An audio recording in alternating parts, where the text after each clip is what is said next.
ötən gün Ermənistanın Xarici İşlər Naziri Ararat Mirzoyanın trip marşrutuna dair bir sıra maraqlı açıqlamaları oldu. İlkin olaraq Ermənistanın baş diplomatı ərazidə, yəni Ermənistan ərazisində trip marşrutunun nə vaxt artıq tikinti işlərinin nə vaxt başlayacağını açıqladı.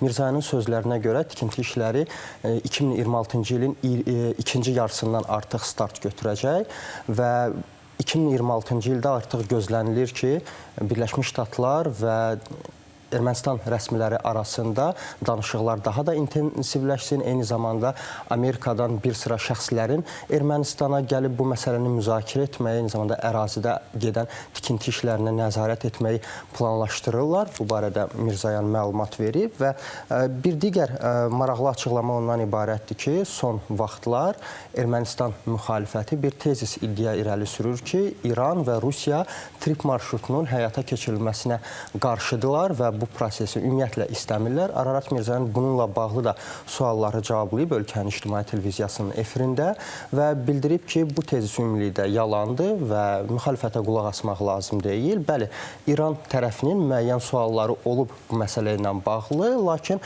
Ermənistan rəsmiləri bütün bu suallara aydınlıq gətiriblər, bütün cavabları veriblər və Ararat Mirzoyanın bildirdiyinə görə indiki mərhələdə istər Ermənistan tərəfi, istərsə də İran tərəfi nəqliyyat dəhlizlərinin açılması imkanlarını görür və bu istiqamətdə artıq işlər lazım olduğu kimi gedir. Və qeyd eləmək lazımdır ki, Mirzoyanın açıqlaması çərçivəsində Azərbaycan neft məhsullarına da toxunulub. Bilirsiniz, bir müddət bundan öncə 1220 ton neft məhsulları Azərbaycandan Ermənistana göndərildi və Ararat Mirzoyan da təbii ki, bunu müsbət hal olaraq qiymətləndirdi və eyni zamanda bildirdi ki, Azərbaycan benzinini almaq Ermənistan vətəndaşları üçün çox sərfəlidir indiki məqamda. Çünki əvvəl onlar bu benzini digər ölkələrdən ixal eləyəndə daha baha alırdılar, bəli, Ermənistan vətəndaşları. İndi isə daha ucuz alırlar və hətta Mirzoyanın açıqlamasına görə artıq bir sıra yanacaq doldurma məntəqələrində sırf Azərbaycan benzininə görə növbələr belə yaranıb. Qeyd eləmək lazımdır ki, Mirzoyan əlavə edib ki, Ermənistanın Azərbaycanla birbaşa ticarətin qurulması müzakirə olunur və iki tərəfli əsasda bu əlaqələrin qurulması, inkişaf etdirilməsi yaxın zamanda bu kimi layihələrin, yükdaşımaların artmasına səbəb ola bilər. Regiondan danışdıq. Mən buraxılışımızdan öncə də qeyd etdim. Ötən gün əsas müzakirə olunan məsələlərdən biri, gözlənilən məsələlərdən biri Rusiya-Ukrayna nizamlanmasına dair Donald Trump və Ukrayna prezidenti Vladimir Zelenski arasında keçirilməli olan görüş idi. Amma görüşdən öncə Donald Trump və Vladimir Putin arasında telefon danışığı baş tutdu. Daha çox müzakirə olundu ki, görəsən nə danışıb? Bəli, görəsən nə danışıb və nə danışıbı Rusiya prezidentinin deməli köməkçisi Yuri Uşakov açıqlayıb İzvestiya nəşrinə və nəşrin məlumatına görə əsasən Donald Trump onunla razılaşıb ki, Rusiya yaxın zamanda müharibəni dayandırmaq istəyir və tərəflərin prinsipial əhəmiyyətə dair, Rusiyanın prinsipial əhəmiyyətə dair argumentləri diqqətlə dinlənilib və Alyaskada keçirilən görüşdə əldə olunan razılaşmalara arxalanacağını bildirib Donald Trump Zelenski ilə görüş əsnasında. Eyni zamanda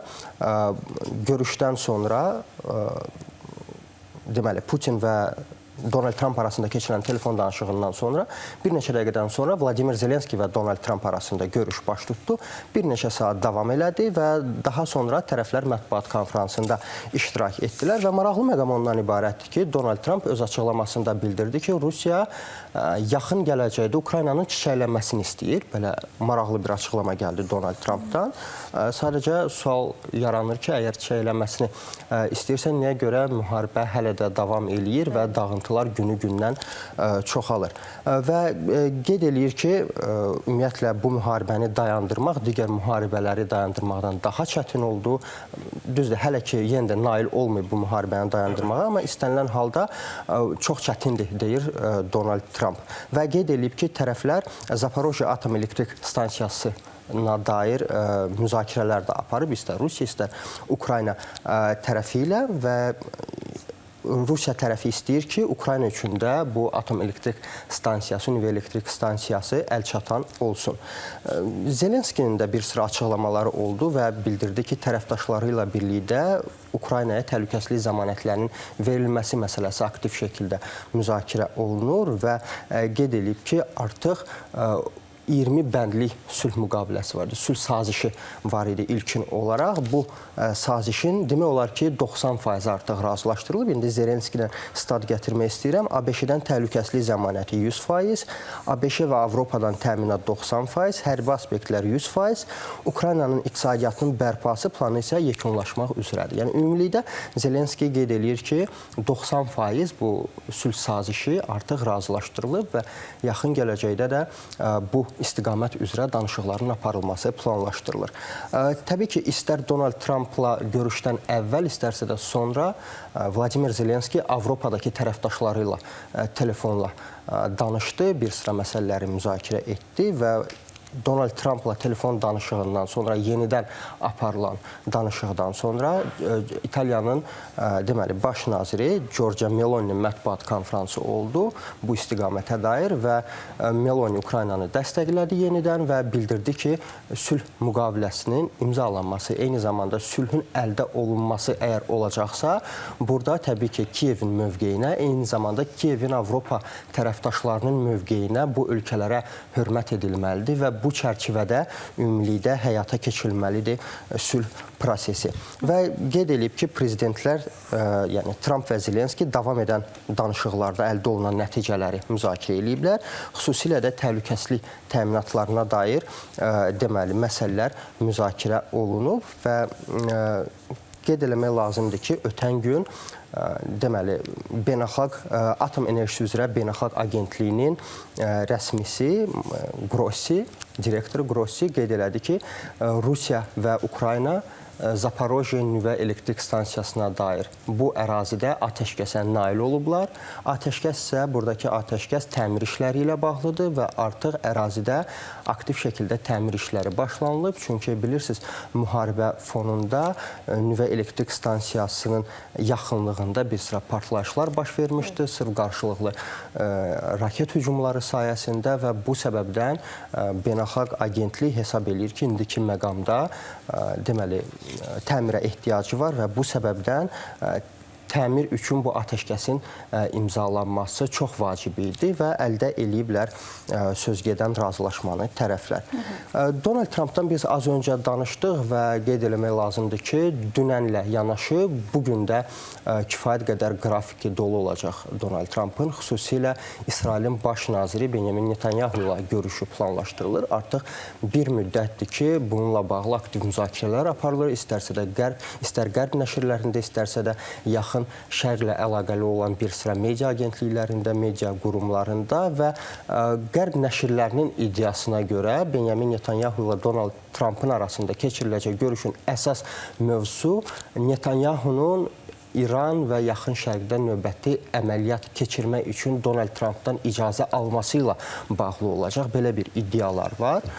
Bu iddialar da əsassız deyil. Çünki biz son bir ay ərzində ümumiyyətlə bir qədər gərginləşdiyini görürük münasibətlərin, istər İran və İsrail arasında. Düzdür, həmişə gərgin olub, amma son dövrlər biz kəskin açıqlamaların da şahidi oluruq. Benjamin Netanyahu bir müddət öncə açıqlamışdı ki, biz yenidən vura bilərik İranı.